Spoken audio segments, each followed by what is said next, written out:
Desa Trawas, Desa Ketapang Rami, Kecamatan Trawas, Kabupaten Mojokerto. Ini BUMDes terpuji untuk kategori bermanfaat tingkat nasional. Kemarin baru saja menang lagi penghargaan sebagai BUMDesma dengan pengelola desa wisata terbaik yang diberikan oleh Bapak Menteri Sandiaga Uno. Kemudian baru saja tanggal hari Sabtu yang lalu itu juga BUMDes ini menerima menang lagi Desa Wisata Nusantara. Iya, Desa Wisata Nusantara terbaik pertama. Ini luar biasa BUMDes ini. Kita lihat pendapatannya itu ada 3,5 M. Jadi kontribusi PADes-nya itu 681 juta. Ini luar biasa. Ini tidak akan bisa tercapai mumpung di sini ada Pak Wali, tanpa adanya sinergitas antara pemerintah desa termasuk BPD selaku pengawasnya juga dengan direktur atau pengelola BUMDes itu. Jadi selalu di BUMDes yang berhasil itu selalu ada sinergi dan kolaborasi antara pemerintah desa juga pengelola BUMDes. Yang lainnya ini di Sekapuk ini baru saja ikut AVN, ASEAN Village Network atau jaringan desa-desa ASEAN. Ini terpilih Desa Sekapuk ini BUMDes Iso Wimbuno itu pendapatannya sekarang 7,5 M, bisa menyumbang PADes pendapatan asli desa 2,6 M. Dana desa panjenengan berapa?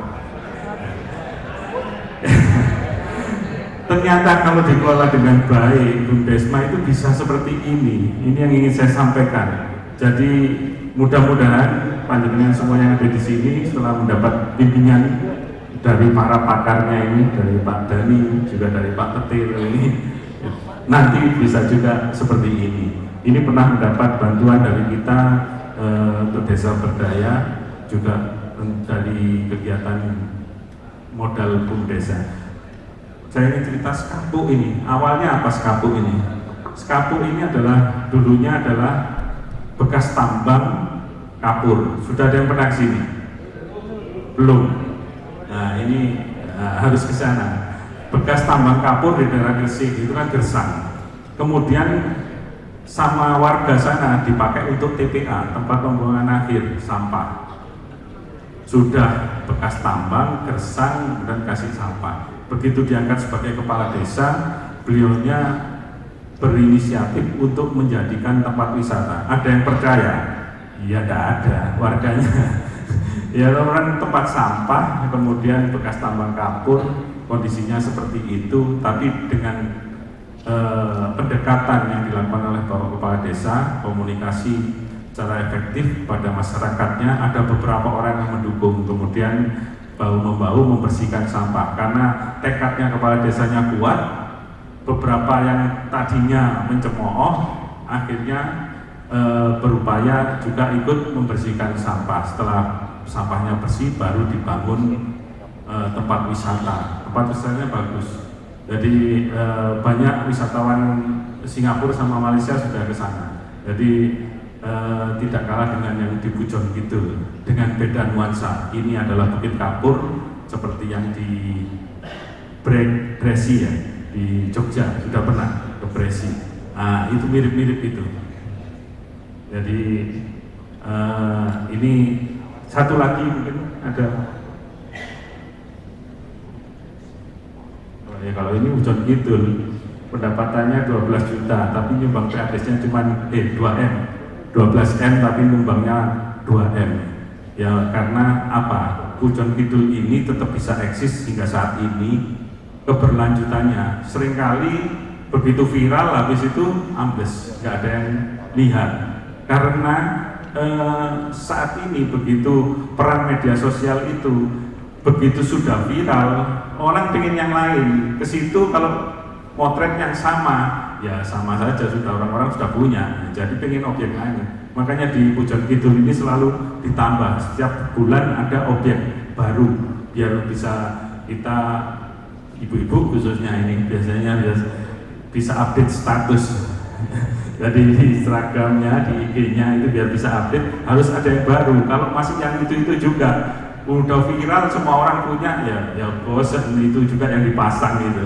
Udah ketinggalan zaman. Jadi ini seperti itu. Jadi kenapa pendapatan PADES-nya agak kecil itu karena dipakai untuk pengembangan usahanya lagi agar bisa berkelanjutan, tetap bisa eksis seperti itu. Tapi pendapatannya luar biasa besar. Jadi ini beberapa contoh sinergitas antara peraturan pemerintah desa dan juga pengelola desa, direkturnya, pengawas dan lain-lain. Itu kalau bersinergi ternyata bisa menghasilkan sesuatu yang luar biasa, bahkan bisa menghasilkan pendapatan asli desa yang melebihi jumlah dana desa yang panjenengan terima semuanya. Mungkin ini penyemangat bagi panjenengan semuanya.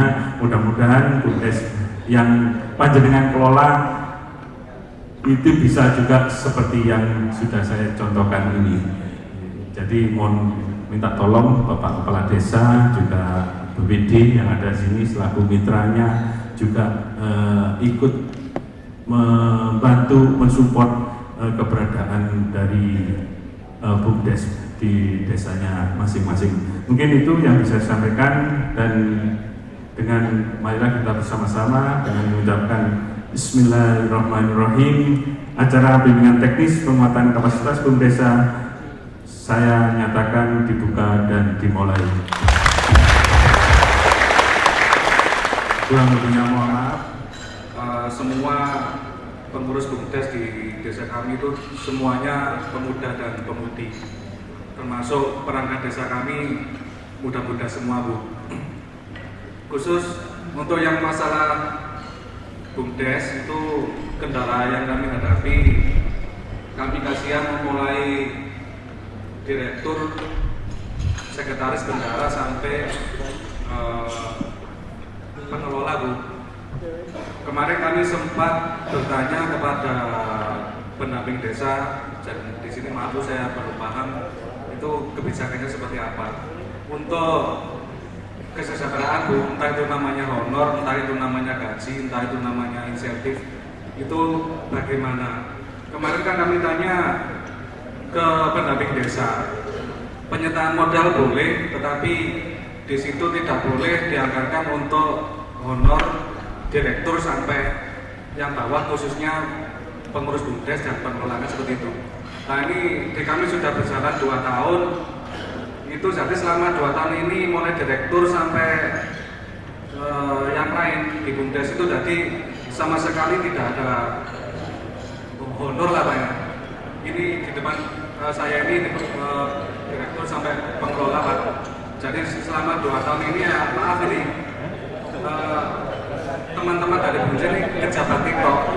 Nah kami kan kasihan Pak ya, kami nekan bagaimana BUMDes harus berjalan, tetapi kesejahteraannya tidak terfikirkan. Mungkin kalau kami usul, kalau memang di situ penyertaan modal boleh dianggarkan untuk honor direktur sampai yang lain, itu kami usul mohon diperkenankan Pak. Segitu saja. Terima kasih. Assalamualaikum warahmatullahi wabarakatuh. Waalaikumsalam warahmatullahi wabarakatuh. Satu pertanyaan, saya punya utang yang belakang sana nih Pak.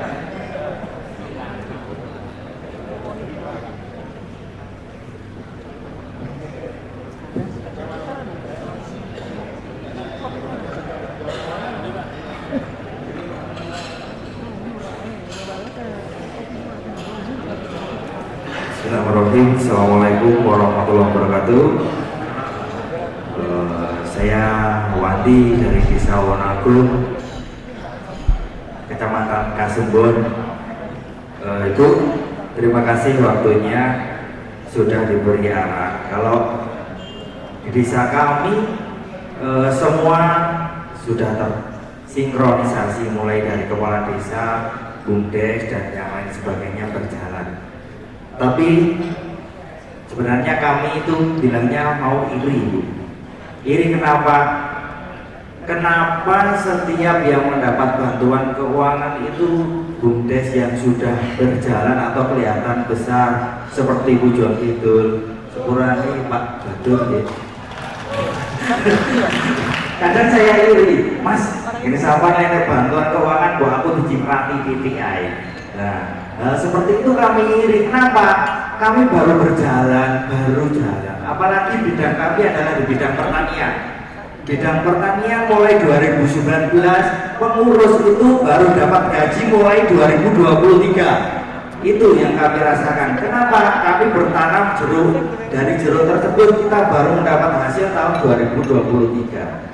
Nah, mohon Bu dipikirkan, padahal suatu pertanian adalah, kalau kata Bung Karno saya kutip ya, penyangga tatanan negara Indonesia. Nah, petani adalah seperti itu. Mohon kami kemungkinan yang diutamakan adalah bidang pertanian, badan usahanya, kemudian bisa merangkak ke wisata, tapi kata utamakan adalah pertanian. Kenapa? Soalnya kalau pertanian, seumpama nggak ada wisatawan yang datang, kita masih mendapat hasil. Itu adalah harapan kami dan harapan Bapak Kepala Desa kami. Jadi mohon Bu Desing alit-alit Bu, jangan perhatikan, jangan yang besar-besar mawon. Pun hasilnya pun ada gitu loh. Itu saja dari saya. Akhiri, wassalamualaikum warahmatullahi wabarakatuh. Salam. Baik, saya kemudian ada pertanyaan. Yang pertama dari Pak Edi ya, Kades tadi yang kelihatan di depannya tadi Direktur Bumdesnya wajahnya suram-suram karena belum terima honor tadi lah ya. Tapi pertanyaannya sangat teknis Bu ini Bu, sangat teknis sekali. Boleh nggak modal nanti untuk honor? Nah kemudian juga dari Wonoagung Kasembon ini, nah ini menarik ini. Nggak hanya peluru wisata tapi pertanian mohon diperhatikan sehingga nanti munculnya di Jawa Timur tidak hanya wisata tapi ada bumdes yang mungkin kuat tapi di sektor pertanian. Itu kok betul ya. Belum saya jawab dua. Saya dari sini kelihatan Pak Sis ya. Pak Sis, saya tadi sepintas dulu, jenenganku iling Pak Rendra. Waktu Pak Rendra pamit ke saya, aku katanya buku. Karena waktu itu di rumah itu perjanjian latihan bahasa Inggris. Jadi kalau nggak ngomong bahasa Inggris di rumah itu didenda. Akhirnya mau nggak mau karena ini perintahnya Pak Rendra, akhirnya saya ngomong bahasa Inggris. Akhirnya Pak Rendra itu bilang, aku katanya buku. Kita tanya kemana? X9. Saya bingung Pak. Ternyata saya pikir X9 itu kali Songo itu. Makanya dari sini saya lihat Pak Sis, oh ini Pak Sis X9 gitu. Pak Rendra kalau mau ke sana katanya mau ke desa X9 Village. Berarti itu sudah ono ikon Pak, sampai oleh nilai lebih, sampai nanti Bumdes X9 seperti itu. Saya ada Pak Sis ya, Bumdesnya jenengan apa Pak? Pokoknya mau diskusi dengan aku. Iya, jadi Pak Edi, Bumdes Pandan Aceh, boleh nggak penyertaan modal itu diambil untuk gaji? Betul ya? Sebagian diambilkan untuk ini. Kalau jenengan mengusulkan, tak usul no Pak. Kalau jenengan mengusulkan, tak usul no. Tetapi kalau tidak boleh karena ada satu peninggalan, yang memang seharusnya nggak bisa Pak. Nanti khawatirnya Bapak Ibu, khawatir bolak-balik dijoki teko dana desa, ya. Gak melaku, gak berkembang, gitu loh. Tantangannya di situ. Kalau menurut saya, tapi karena saya mewakili panjenengan, dia tak usul Pak, gitu loh. Ya, tetapi itu tantangannya Pak.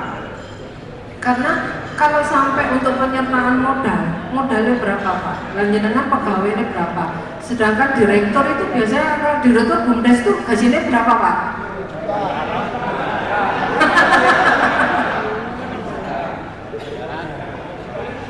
Nah, itu kalau misalnya wis jenengan itu paling untuk berapa tahun dan sudah habis gitu kan. Nah nanti jenengan mau mengembangkan usaha dengan modal ini misalnya itu enggak. Makanya harus penyertaan modal itu memang benar-benar untuk menggerakkan modal usahanya. Kalau usahanya itu berhasil dan lain sebagainya, itu otomatis nanti akan imbasnya juga pada kesejahteraan pengelolanya atau pengurusnya, termasuk dalam hal honor dan lain sebagainya. gitu loh Pak. Ya memang harus merintis dulu gitu loh. Tapi kalau setahu saya kalau penyertaan modal dipakai untuk ini ya sudah selesai. Mari mulai menang tahu sudah. Khawatirnya seperti itu, kata nggak Bapak Ibu ya? Nah iya makanya juga. Tapi itu karena usul nggak apa-apa ya kita sampaikan. Saya terima kan yang Pak Edi ya.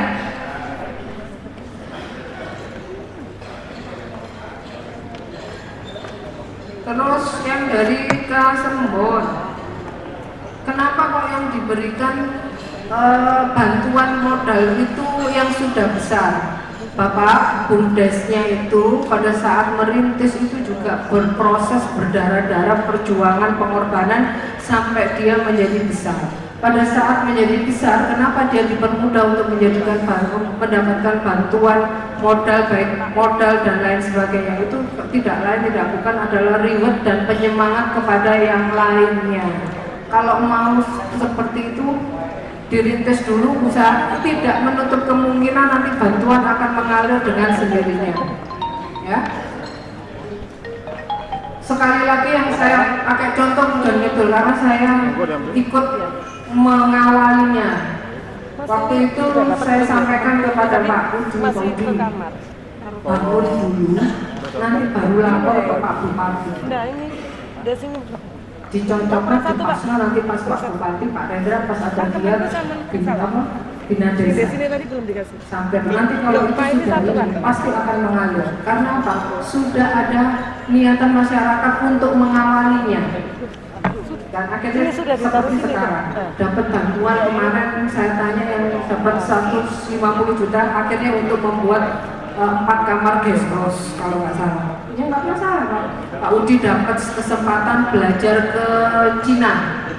Waktu itu beliau pamit ke saya, Bu Rendra saya pamit, saya dapat kesempatan untuk ke belajar tentang desa di Cina. Berangkat Pak, Cina itu bagus. Dia berkembang seperti itu, tetapi desanya yang tradisional tetap dipertahankan. Karena saya pernah ke sana. Terapkan Pak ini Pujon. Cuman sekarang masalahnya kan di Pujon itu nggak sedingin dulu ya Bapak Ibu. Kalau di Ngadas saya masih kalau ke sana masih ketemu orang kemana-mana sih sarungan kemana-mana itu kan sekarang kalau di Pujon kan jarang gitu kan karena sudah panas dan lain sebagainya. Itu juga menjadi nang sawah sih sarungan dan itu juga sebetulnya bagian daripada potensi kearifan lokal kehidupan masyarakatnya gitu. Jadi saya juga apresiasi Pak. Saya juga kepengen ada BUMDes yang bergerak di bidang pertanian. Ya, nanti saya tak ke sana. Apa sih yang bisa saya bantu di sana? Kemarin itu program sinergitas antara anggota DPR dengan eksekutif itu ada beberapa di luar bidang saya Komisi E yang di luar pertanian peternakan kami diberikan kesempatan Pak untuk mengajukan kayak bantuan peralatan, bimbingan teknis, pemodalan dan lain sebagainya. Kami kemarin mengajukan lewat teman-teman kelompok tani yang kami ajukan. Tetapi ini juga berarti kan peluang bagi panjenengan teman-teman yang BUMDesnya bergerak di bidang pertanian dan peternakan. Kami bisa bantu seperti itu. Jadi jangan ciut ini ya Pak ya. Kenapa kok ini yang ini ya? Jawabannya gitu. Nanti kita kerja dulu, kita buktikan suatu saat reward bantuan itu akan mengalir dengan sendirinya. Ya itu memang yang saya lihat kenyataan di lapangan seperti itu. Ya begitu Pak. Sampun ya Pak ya. Nanti setelah ini Pak Didin ya. Harus bisa ketemu dari Kecamatan Kepanjen terkait SIPD yang telah dijelaskan tadi. Ini berawal dari Musrembang ya Pak. Dulu Musrembang, kemudian beralih ke SIPD Kemendagri dan sekarang ke SIPD RI Kemendagri.go.id. Terkait permasalahan yang mungkin sama dirasakan oleh beberapa teman-teman di desa di Kecamatan Kepanjen, bahwa untuk usulan SIPD itu kan terdiri dari 5 usulan fisik dan 5 usulan non fisik. Nah, setiap kita selesai menginput itu sudah diverifikasi dan kemudian sudah tertulis di situ usulan disetujui. Nah, dengan harapan kalau usulan sudah disetujui berarti program yang kita ajukan itu akan benar-benar terlaksana di 1 tahun setelahnya. Tapi kenyataannya setelah usulan itu disetujui, kemudian ada juga istilahnya itu verifikasi lapangan oleh OPD terkait. Nah, OPD terkait menyampaikan, ya Pak, ini usulan sudah disetujui dan akan kita teruskan ke pimpinan kami atau mungkin ke pihak ketiga. Nah, tapi setelah itu di situ tidak ada kabar Bapak. Nah, bahwa usulan itu memang disetujui akan dilaksanakan atau tidak dilaksanakan. Kalaupun usulan itu tidak dilaksanakan, paling tidak di fitur SIPD ini tolong ditambahkan bahwa usulan itu tidak akan dikerjakan di tahun 2024 misalnya. Nah, sehingga kita pada saat musrenbang dengan masyarakat, kita tidak serta-merta, ayo Pak usulkan Pak apa yang menjadi usulan. Nah, jawaban mereka itu, wala Pak Cari, uang 2 tahun yang lalu usulan kita sudah kita ajukan, sekarang belum direalisasi kok kita suruh mengajukan lagi. Kita itu sungkan Pak. Ya. Paling tidak kalau ada fitur usulan itu tidak dilaksanakan, akan kita usulkan kembali tanpa kita istilahnya meminta masyarakat untuk memberikan usulan baru. Nah, itu yang pertama. Kemudian yang kedua terkait SIPD juga ini biasanya kita itu sudah mendapatkan kamus usulan. Nah, kamus usulan itu rata-rata hanya OPD di tingkat kabupaten, bukan di tingkat provinsi. Nah, yang saya tanyakan ini terkait usulan semacam apa yang bisa diusulkan di tingkat provinsi. Rata-rata kita sudah menerima kamus usulan Pak, sehingga kita bisa menginput sesuai kamus usulan yang kita terima. Dan itu rata-rata hanya di tingkat kabupaten. Nah, terus sedikit cerita, mungkin saya juga berterima kasih terkait adanya SPD ini.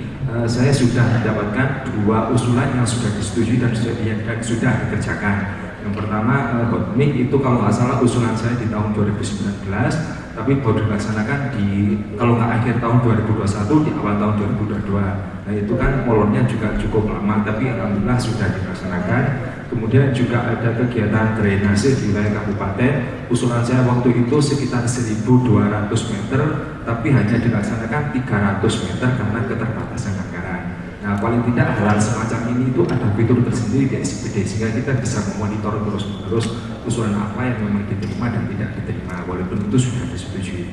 Mungkin itu dari saya Pak, terima kasih. Assalamualaikum warahmatullahi wabarakatuh. Assalamualaikum warahmatullahi wabarakatuh. Baik, ada 2 pertanyaan. Yang pertama dari Kepanjen, tapi namanya agak kurang jelas Pak. Pak Abdul ya. Abdul yang menyampaikan bahwa pengurus BUMDes kurang memahami tentang SPD, bahkan juga SPWD ini BUMDes tidak bisa membuka. Jadi mungkin bagaimana kebijakan dari Pak Perda, kemudian yang Pak Yudi dari Sekdes Gedung Perdaringan ya, Panjen juga itu mungkin ada semacam fitur atau notifikasi terkait dengan usulan-usulan yang mungkin belum disetujui atau sudah tapi ada pengurangan dan sebagainya. Monggo Pak Yudi bisa ditanggapi. Baik, terima kasih Pak Abdul. Terkait dengan pertanyaan Pak Abdul, memang ini PR kita bersama Pak Abdul ya. Kapasitas sumber daya manusia yang memang harus ada standarisasi dan juga peningkatan minimal peningkatan dari pemahaman terkait dengan proses-proses pembangunan yang ada di level desa juga yang perlu dipahamkan bersama. Terkait dengan itu Pak Abdul ya, untuk SIPD memang kalau secara teknis itu tidak serta-merta bisa digunakan oleh operator yang memang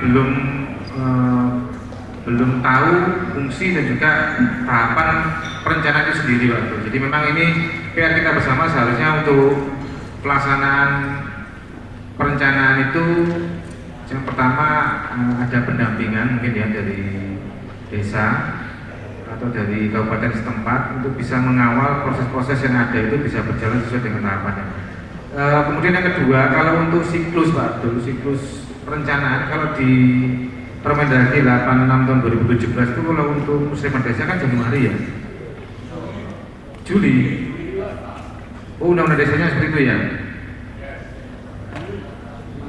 Oke, mungkin nanti kita bisa cek lagi. Juli, setiap tahun Juli. Sampai nanti September. Oke, itu untuk APBD desanya mulai kapan?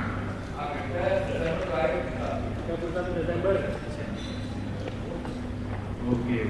Berarti mungkin ada yang perlu disinkronkan lagi ya. Kalau di Permendagri 86 kok Januari ya Pak ya? Dalam?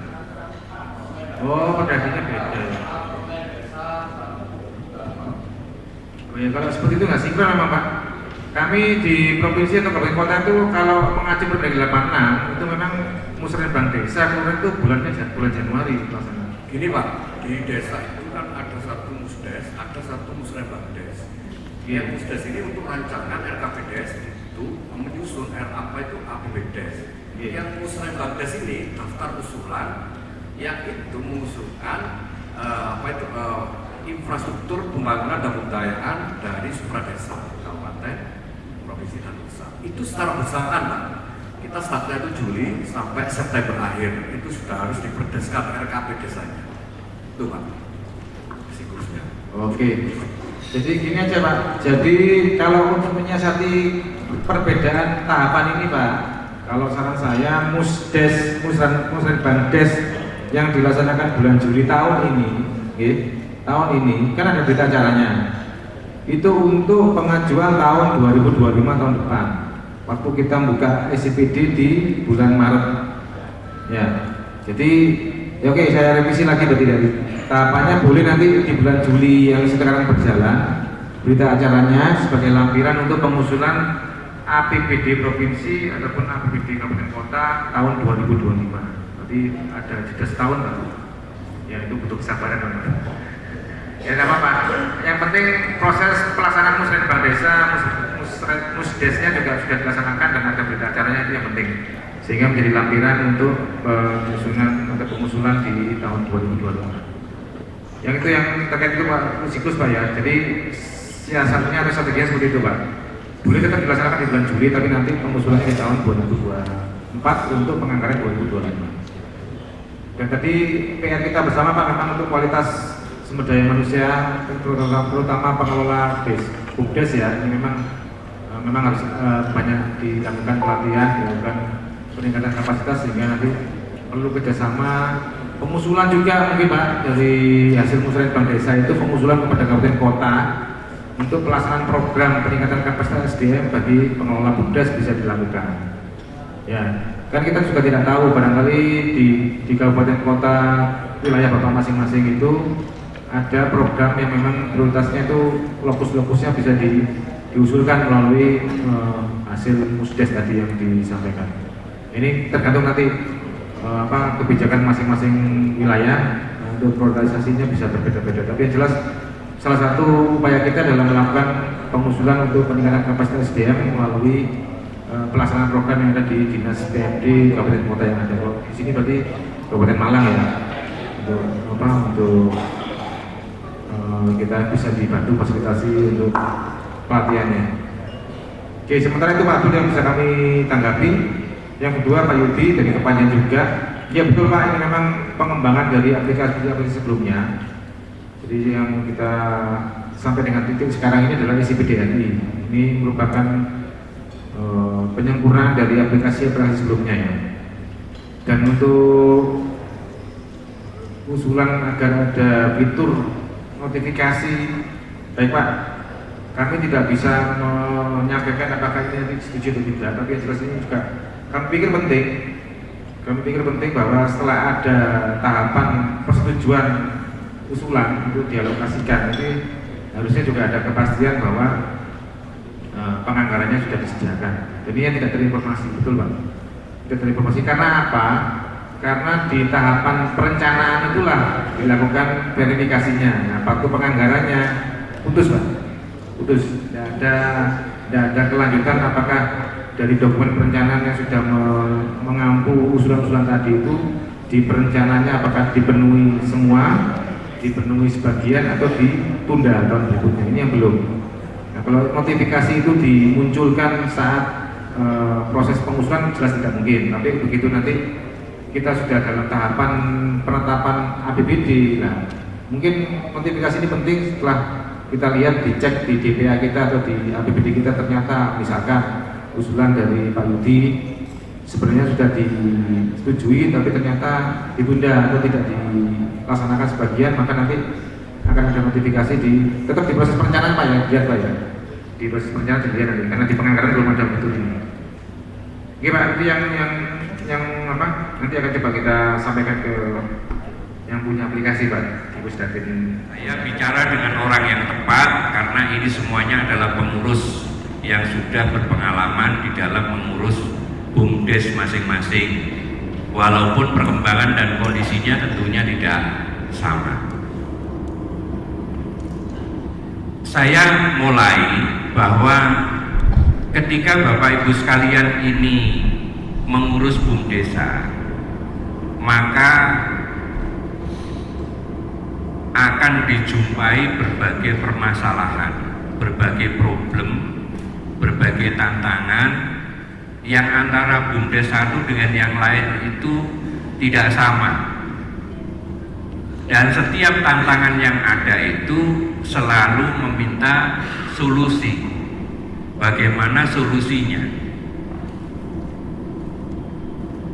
Nah, solusi-solusi itu kalau dengan satu time frame perencanaan, Bapak itu perlu membuat satu prioritas atau satu perencanaan untuk pembuatan satu solusi yang memungkinkan pengelolaan BUMDes kita itu dari waktu ke waktu mengalami peningkatan, tidak jalan di tempat atau bahkan mengalami penurunan. Nah, tentunya di sini PR-nya bagi seluruh pengurus maupun stakeholder yang ada di desa, pertama mengenali terlebih dahulu permasalahan apa sih sebetulnya yang dihadapi oleh BUMDes Bapak Ibu sekalian. Baru berikutnya adalah menetapkan solusi. Kira-kira pihak-pihak siapa saja yang perlu dihubungi, perlu diajak bermitra, perlu diajak kolaborasi di dalam menyelesaikan masalah itu. Nah, Bapak Ibu harus berpikir prioritas, mana yang lebih dahulu, mana yang berikutnya. Nah, ini kita minta masing-masing desa atau BUMDes itu bisa mengenali prioritas itu.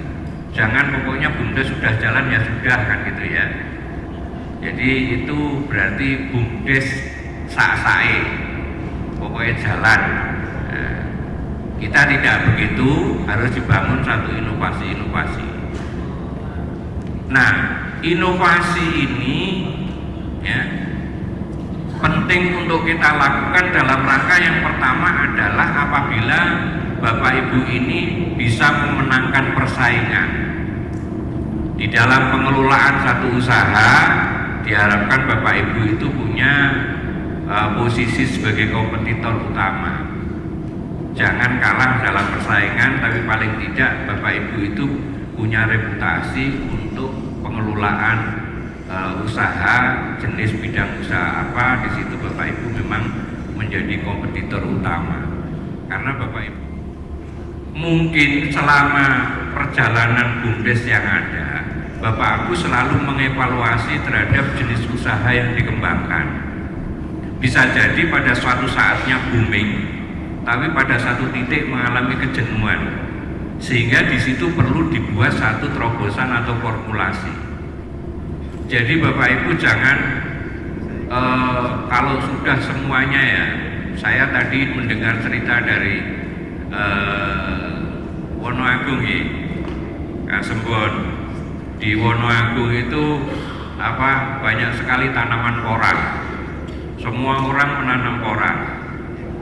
Nah, begitu harganya jatuh, itu manen saja sudah males. Karena semuanya ikut biasanya. Kalau berhasil, kalau ada peluang semuanya ikut atau anut grup yuk, tapi setelah itu tidak berhasil. Nah, tentunya dengan seperti itu maka harus pinter-pinter membaca tren atau peluang. Maka inovasi diperlukan untuk menghadirkan satu produk atau pelayanan baru sehubungan dari hasil evaluasi kita terhadap usaha yang ada itu memang mengalami satu penurunan atau kebuntuan atau kemacetan atau kemandekan. Yang ketiga, bisa juga diarahkan untuk menciptakan satu keselamatan kerja.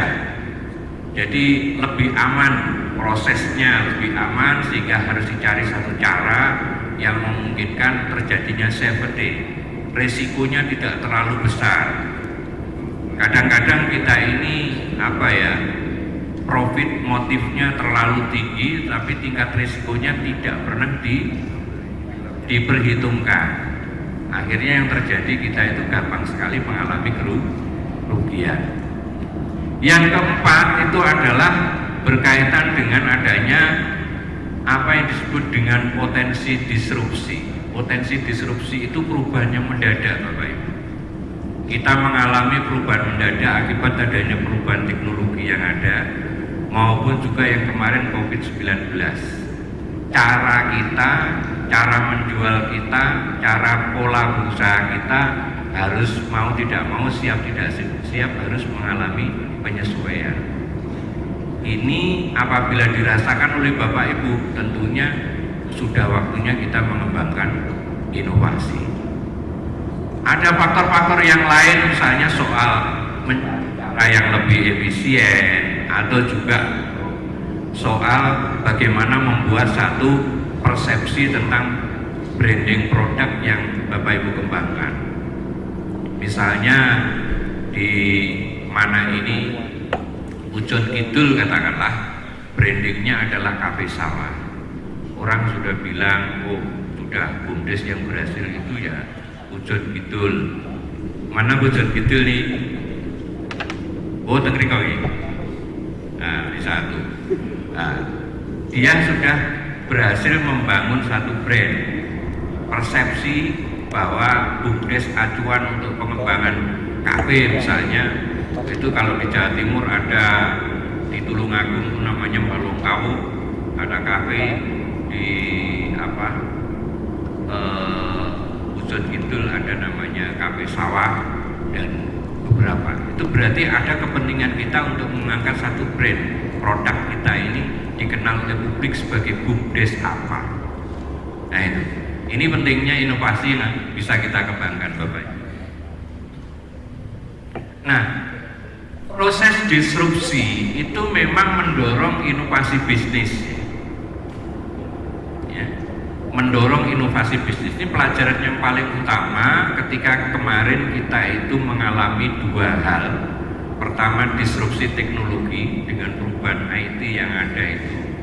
Yang kedua adalah disrupsi berkaitan dengan pandemi. Mau nggak mau kita harus lakukan penyesuaian. Karena kalau tidak, maka kita akan kehilangan sustainabilitas di dalam pengelolaan usaha. Macam-macam pertimbangannya, ada juga kaitannya dengan bisnis model kita yang kita rubah, yang awalnya itu offline menjadi pelayanan online misalnya. Itu tentunya perlu ada semacam perubahan dan pembaruan, kebaruan cara bagaimana kita mengelola usaha. Yang kedua misalnya kaitannya dengan produk atau layanan yang kita kembangkan, pola pemasaran, pola distribusi dan sebagainya. Nah, dalam hal ini Bapak Ibu, untuk menciptakan satu terobosan yang lebih memiliki harapan, maka pertama kali nanti panjenengan sepakati di pengurus itu idenya apa. Kalau kita ini mau yang kita benahi itu perubahan itu idenya apa? Ide jangan hanya jadi ide, tapi terjemahkan menjadi rencana. Rencana itu adalah kegiatan-kegiatan yang terukur. Kadang-kadang kita itu ide kita banyak. Kalau rapat tuh sampai jam 12 malam macam-macam idenya. Tapi tidak ada yang direncanakan dengan baik. Namanya rencana itu adalah kegiatan yang terukur. Tahun ini kira-kira pada bulan ini apa yang dilakukan selanjutnya sesuai dengan sekuen rencana yang ada. Itu namanya plan. Berikutnya rencana ini jangan hanya jadi rencana, tapi direalisasikan. Nah, dari realisasi itulah kita bisa melakukan satu proses perubahan menuju kesempurnaan. Nah, satu kata kunci yang penting ketika kita itu mengembangkan inovasi itu Bapak Ibu adalah kolaborasi.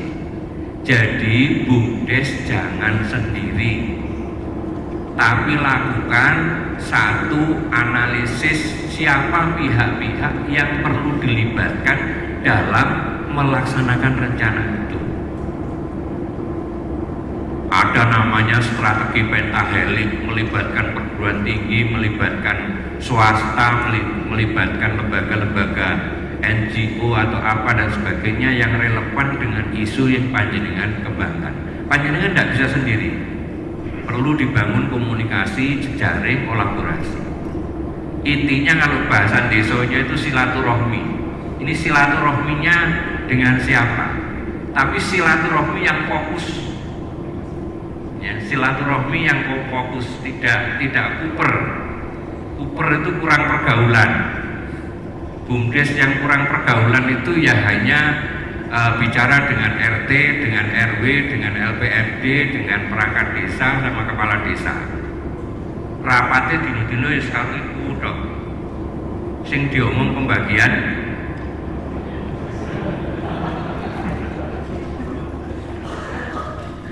Nah, ini beberapa contoh Bapak Ibu. Jadi ada satu reformasi mengenai bagaimana inovasi bisnis itu. Nah, tugas dari kita klinik BUMDes itu Bapak Ibu, apa yang bisa kita informasikan, apa yang kita relasikan, apa yang kita bisa bimbingkan secara teknis sesuai dengan konteks yang ada. Kami menerjunkan dua hal. Yang pertama adalah klinik konsultasi itu, yang kedua adalah proses pendampingan selain bimbingan teknis yang ada itu. Nah, ini monggo dimanfaatkan dengan baik supaya nanti kita bisa maju bersama ya, maju bersama. Jadi ini salah satu misalnya bagaimana kita mengembangkan satu marketing digital misalnya, seperti apa teknisnya dan sebagainya. Itu banyak sekali, ada unit usaha pasar desa, ada unit usaha BUMDesa yang bergerak di pariwisata, ada yang kafe dan sebagainya. Mereka memperoleh bimbingan teknis secara baik. Nah, ini kita harapkan Bapak Ibu sendiri yang menerjemahkan tadi, idenya apa, rencananya apa, tindakannya seperti apa, nanti kolaborasinya dengan siapa. Nah, kita dari pemerintah provinsi, nanti mungkin Pak Fajar akan menjelaskan kira-kira fasilitas apa yang bisa dikembangkan untuk Bapak Ibu sekalian. Prinsipnya secara sehat Bapak Ibu, BUMDesa itu punya visi seperti ini. Pertama yang kita lihat itu memang sumber daya manusia, sumber daya alam yang kita miliki. Di desa itu harus benar-benar potensi. Harus benar-benar potensi. Jangan kita mengembangkan BUMDes tapi tidak ada potensinya. Potensi itu bisa SDM, bisa SDA. Nah, SDA itu mungkin kayak seperti potensi pariwisata dan sebagainya yang ini bisa ditindaklanjuti. SDM itu mungkin kaitannya sama ketersediaan teman-teman terampil. Jadi monggo nanti benar-benar diidentifikasi siapa kira-kira di desa itu yang mampu atau cakap atau potensial cakap lah untuk dilibatkan mengurus BUMDesa. Soalnya agak spesifik ini, nggak bisa hanya sekedar tokoh Bapak Ibu, tapi harus juga mengetahui pemahaman kewirausahaan maupun teknis secara baik. Nah, ini yang kedua, apa yang ada potensi ini ditindaklanjuti dengan satu rencana. Jadi Bapak Ibu, rencana itu menjadikan apa yang kita kelola itu betul-betul terukur, betul-betul realistik, tidak hanya keinginan. Dari rencana yang ada itu harus ditata manajemennya, pola pengelolaannya seperti apa. Jadi sebagian besar pengelolaan usaha BUMDes di Jawa Timur itu yang agak amburadul itu kaitan sama SOP pengelolaan dan pengawasan. Prosedur SOP dan sebagainya itu rata-rata tidak memiliki atau belum dibangun. Gimana toh kok sebetulnya hubungan antara ketua, sekretaris, bendahara, karyawan, unit-unit usaha, seperti apa sih sebetulnya SOP kerjanya, kayak apa itu jarang sekali. Walah mengkodo ngerti nih Pak, mengkodo tonggo ini tidak ditulis barang. Yang penting pokoknya melaku. Nah itu tidak bisa lagi Bapak Ibu, perlu disepakati kesepakatannya seperti apa. Karena kalau tidak nanti saling menyandera Bapak Ibu. BUMDes jaga kepala desa ya apa jari BUMDes kan gitu ya. Nah itu kadang-kadang sama-sama nggak jalannya. Tapi kalau aturannya jelas, SOP-nya jelas, prosedurnya jelas, itu nanti akan terbangun transparansi. Jadi kalau misalnya di antara BUMDes Bapak Ibu itu masih banyak sekali yang belum punya pola manajemen yang bagus, maka mulailah dipikir tentang bagaimana mengembangkan standar operating prosedur dari pengelolaan BUMDes yang ada itu. Berikutnya, ini berkaitan dengan motivasi. Jadi, kami melihat atau mengevaluasi dari manajemen usaha BUMDes yang di berbagai tempat yang berhasil itu, BUMDes itu menghasilkan kemanfaatan kepada semua pihak yang terlibat. Misalnya saya amati aja dari jauh Pak, yang KP sawah di Bujon itu ya, di situ ada namanya usaha-usaha baru, orang-orang UMKM yang terlibat, dia juga memperoleh kemanfaatan. Ada juga parkir, ada juga bagian yang ngurus ini, ngurus itu. Mereka sama-sama memperoleh satu kemanfaatan. Jadi bergabung dengan BUMDes itu seneng gitu. Mereka tidak merasa dirugikan. Jadi prinsipnya kalau BUMDes ini bisa menghadirkan semacam itu, akan memberikan motivasi perkembangan dengan baik. Tapi prinsipnya itu harus amanah Bapak Ibu. Apa yang kita sepakati, kita realisasikan, tidak kurang, tidak lebih. Yang muncul kadang-kadang itu adalah keserakahan dari pengurus. Maunya mau dianu sendiri oleh pengurus. Yang lain tidak diberikan satu kesempatan untuk berkembang. Jadi marilah kita buka mental kita supaya memberikan kesempatan untuk peluang semua pihak itu sesuai dengan potensinya itu bisa bergabung dengan BUMDes. Ini yang disebut aspek motivasi Bapak Ibu. Berikutnya adalah kaitannya dengan ini, pengawasan. Posisi pengawasan ternyata penting sekali.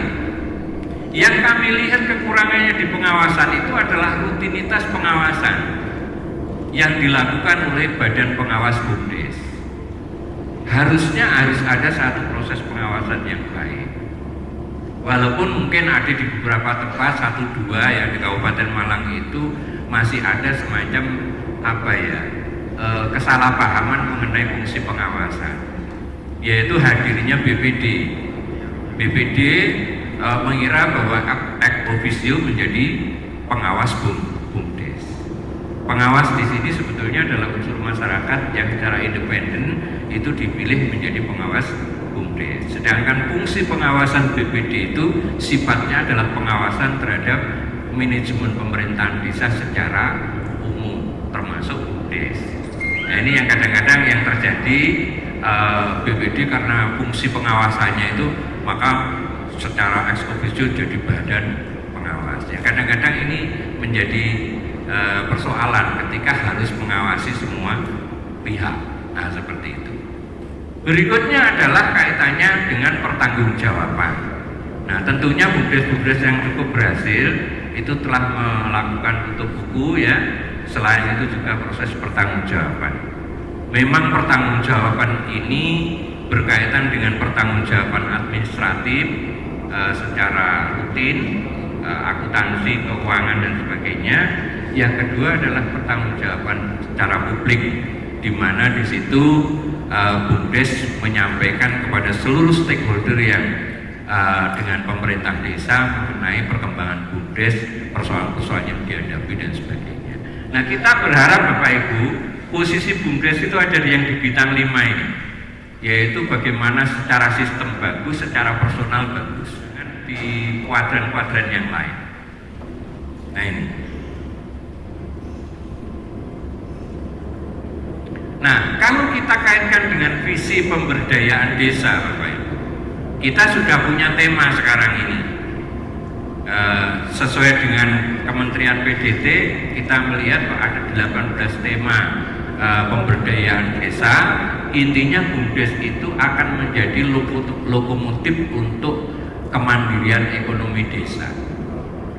Nah, tentunya dengan prioritas SDGs yang ada di masing-masing desa, kira-kira kontribusi BUMDes untuk mendukung itu apa? Ya. Nah, satu hal yang saya ingin sampaikan Bapak Ibu, regulasi secara umumnya, pertama Bapak Ibu kenali betul apa sih sebetulnya potensi yang dikembangkan oleh Bapak Ibu sekalian.